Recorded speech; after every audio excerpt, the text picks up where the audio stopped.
The last category are cognitive and motivational symptoms. And these are often the most overlooked symptoms, ones that we often see in coaching. They include things like the inability of the person to move forward with goals, whether they're personal or professional, or feeling stuck here. They include procrastination and self-sabotage on important projects. But they also include cognitive issues such as concentration issues, fuzzy thinking, memory issues, difficulty making decisions.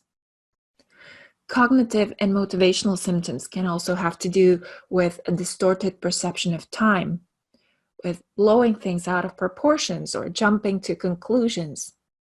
The client may lose their meaning and purpose in life. What I would like to focus on a little bit more here to help you recognize trauma in a person is the perception of time and the relationship to time that people have after trauma. If someone's brain has been reliving traumatic memories for long enough, it will affect how this person perceives time. Traumatization can cause distortions in the perception of time, and it can change one's relationship to time altogether. This might show in different ways.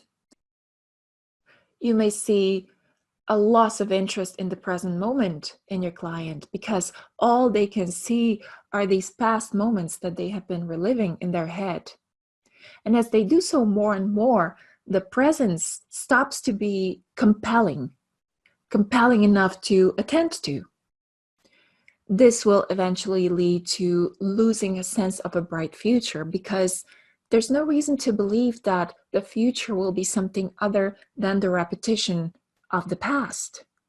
And when the past and the present are terrible, when there's no reason to believe why things should be any different from now on, the person loses hope that their future will be bright.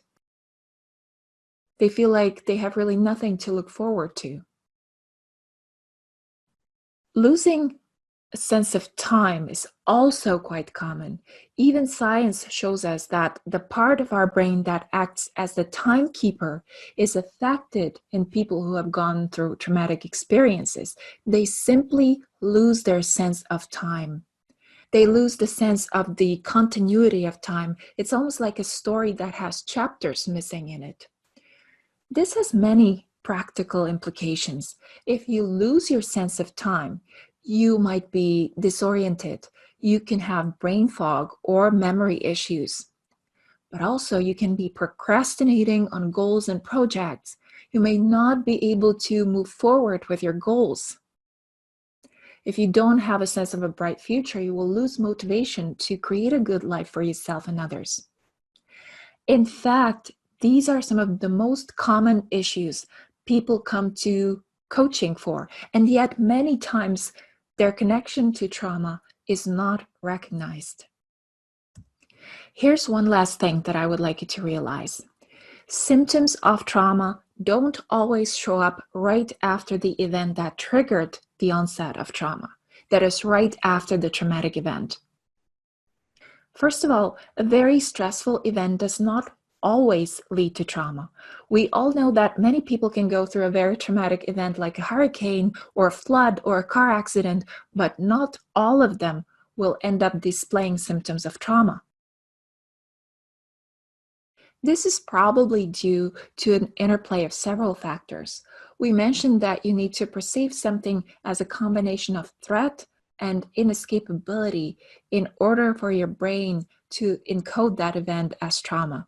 And not everyone perceives things in the same way. More importantly, it also looks like our brain has a resilience reservoir for how much trauma it can handle at a given time. It's almost like a glass that can handle a lot of stress when it's empty, but when it's full to begin with, it overflows. Let me give you a very simplistic example from everyday life.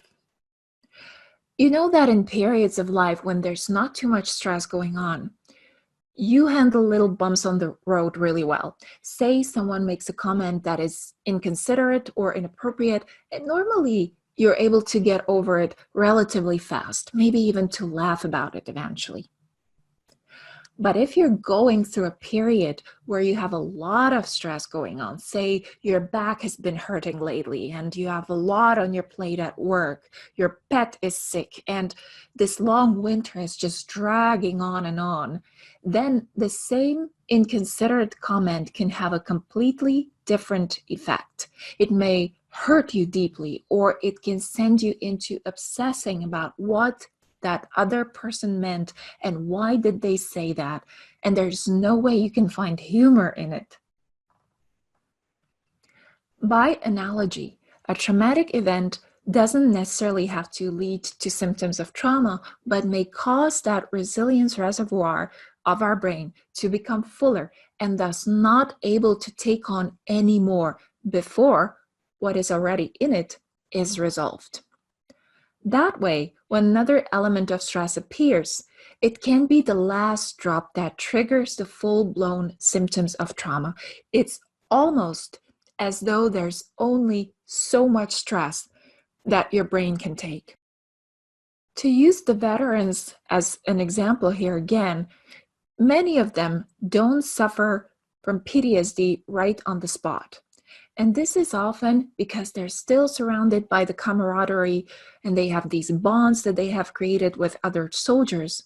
So even in the middle of hell, their resilience reservoir does not overflow with stress. But then they come home and have to readjust to a new life, one that would be stressful even without the trauma. Having no job, having bills to pay, being intimate with their loved ones again. It's this adjustment stress that adds to the original stress coming from, say, combat trauma, but now their resilience reservoir is too full and starts to overflow, which in turn triggers full-blown symptoms of trauma. In my own practice, I often hear things like, I didn't used to have claustrophobia, but now out of nowhere, I start to feel panicky when I'm in a closed space, not standing close to an exit. Or height phobia or flying phobia. And the resilience reservoir metaphor explains why these symptoms emerged like that out of the blue. To say it in a nutshell, a traumatic event occurs, but the symptoms can be either delayed or not occurred at all. But also, that past trauma can be reawakened at any point. The expression of symptoms depends on the state of your resilience reservoir. This resilience reservoir, in turn, is affected by the subsequent stressors that may have nothing to do with the original traumatic event, but they can be the last drop that disrupts the balance in the brain and fills the resilience reservoir up to the top and beyond. And now we have the perfect foundation for traumatic symptoms to show up. This is also why it's so important to consistently take care of your own emotional well-being, traumatized or not.